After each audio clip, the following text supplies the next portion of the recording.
are moving to the next topic, relationship of biology with other sciences. As you already know that biology is a multi-dimensional subject. ये आपको पहले से ही पता है कि biology जो है वो एक मल्टी डायमेंशनल सब्जेक्ट है. बायोलॉजी दूसरी साइंसेस से भी जो है रिलेटेड है. Relationship of biology with other sciences का मतलब ही ये है कि जो बायोलॉजी है वो दूसरे सब्जेक्ट से भी कनेक्टेड है. तो अगर हम देखें तो पहले आता है बायोफिजिक्स. बायोलॉजी और फिजिक्स में आपस में relationship. What is the relationship between biophysics, biology and physics? हम जब देखते हैं एक टर्म आती है इकोलोकेशन.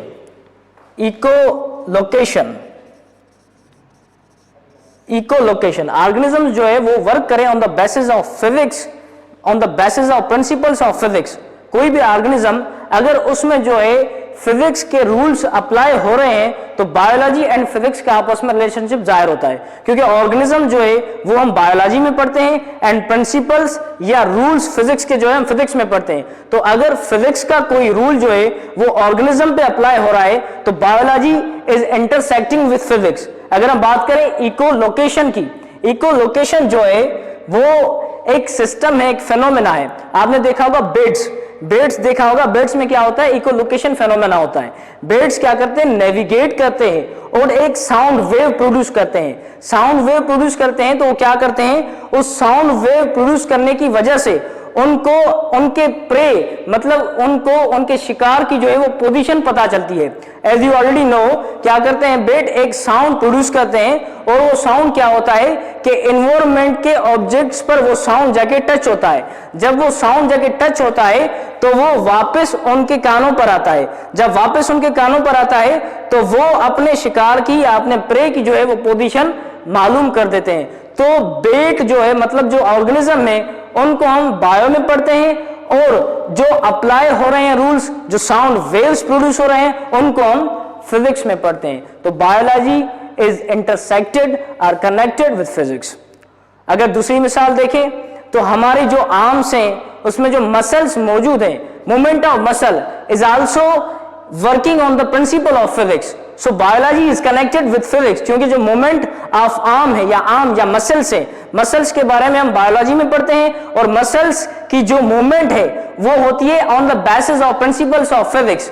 तो biology and physics are now connecting with each other. In the second example, अगर हम तीसरा एग्जांपल देखें तो आप अल्ट्रासाउंड करवाते हैं.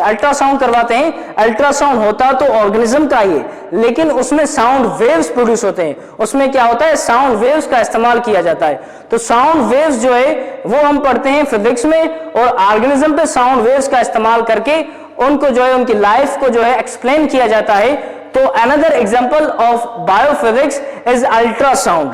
अल्ट्रासाउंड में क्या होता है कि जो वो साउंड वेव्स जो प्रोड्यूस होते हैं वो ऑर्गेनिज्म की लाइफ को जो है एक्सप्लेन करने में मदद करते हैं. तो bio and physics are totally intersected with each other. Now moving toward the next, biochemistry. अगर बायोकेमिस्ट्री की बात करें तो बायोलॉजी में हम लिविंग ऑर्गेनिज्म के बारे में ही पढ़ते हैं. हमने जैसे पहले भी पढ़ चुके हैं कि biology is study of life.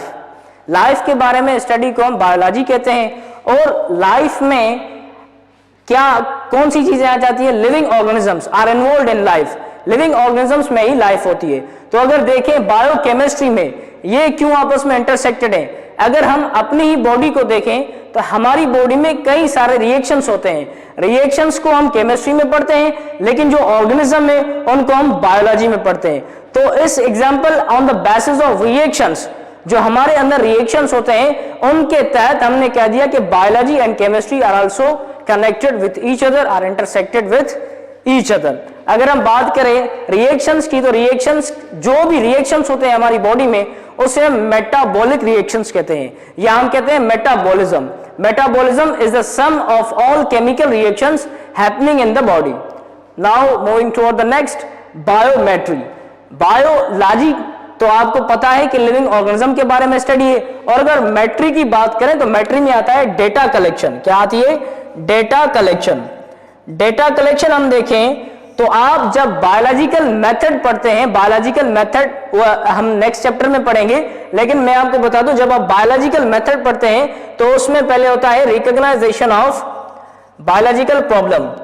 पहला स्टेप होता है रिकॉग्नाइजेशन ऑफ बायोलॉजिकल प्रॉब्लम, जो प्रॉब्लम होती है उसको रिकॉग्नाइज करना। उसके बाद ऑब्जर्वेशन आती है, ऑब्जर्वेशन के बाद आपका हाइपोथेसिस आता है, और उसके बाद आपका एक्सपेरिमेंट, फिर जो है थ्योरी, लॉ वगैरह वगैरह। तो इसमें क्या करते हैं आप, रिकॉग्नाइजेशन ऑफ डेटा में, ऑब्जर्वेशन में, हाइपोथेसिस में, एक्सपेरिमेंट में आप क्या करते हैं, कलेक्शन करते हैं डेटा। तो डेटा कलेक्शन हो गई बायोलॉजिकल प्रॉब्लम में। अगर बायोलॉजिकल प्रॉब्लम में भी आप डेटा कलेक्शन कर रहे हैं, उसमें भी आप मैट्रिक को इन्वॉल्व कर रहे हैं, उसमें भी आप मैथमेटिक को इन्वॉल्व कर रहे हैं, तो at this point biology is also connected with metric. Now moving to the next, biogeography. अगर बायोजियोग्राफी की बात की जाए तो बायोलॉजी तो लाइफ की स्टडी है, अगर जियोग्राफी की बात की जाए तो the different regions of the world, दुनिया में जो डिफरेंट रीजन्स होते हैं उनको हम जियोग्राफी में पढ़ते हैं। और बायोजियोग्राफी का मकसद यह है कि distribution of animal and plants in the different regions of the world, क्योंकि कुछ एनिमल्स जो है वो कोल्ड एरिया में ही रहते हैं, वो जो है वार्म एरिया में नहीं रह सकते, और कुछ जो है वो वार्म एरिया में रहते हैं, कोल्ड एरिया में नहीं रह सकते। जैसे मिसाल है, कॉमन सी मिसाल है पोलर बियर। पोलर बियर जो है वो तंद्रा में रहता है। Tundra is a region where the temperature is in the minus. क्या होता है, टेम्परेचर माइनस में होता है, कोल्ड होती है वहां, बहुत वह स्नो होती है। तो पोलर बियर वहां जो है कोल्ड में रहता है, तो वो यहाँ पे नहीं रह सकता, क्योंकि उसकी स्किन और उसकी जो बॉडी है वो क्या, सिर्फ और सिर्फ पोलर बियर विंटर के लिए या कोल्ड एरिया के लिए बने। The distribution of animals and plants in the different regions of the world, उसको हम कहते हैं बायोजियोग्राफी। और अगर बायोजियोग्राफी की बात की जाए तो बायोजियोग्राफी एक किस्म से थ्योरी ऑफ इवोल्यूशन को भी प्रूफ करती है। थ्योरी ऑफ इवोल्यूशन क्या थी, जो चार्ल्स डार्विन ने दी थी, थ्योरी ऑफ इवोल्यूशन को भी बायोजियोग्राफी प्रूफ करती है। उसके बारे में हम बाद में जो है, as we have completed the second topic of chapter number 1, introduction to biology, relationship of biology with other sciences. Now we will meet in next video. Thank you so much.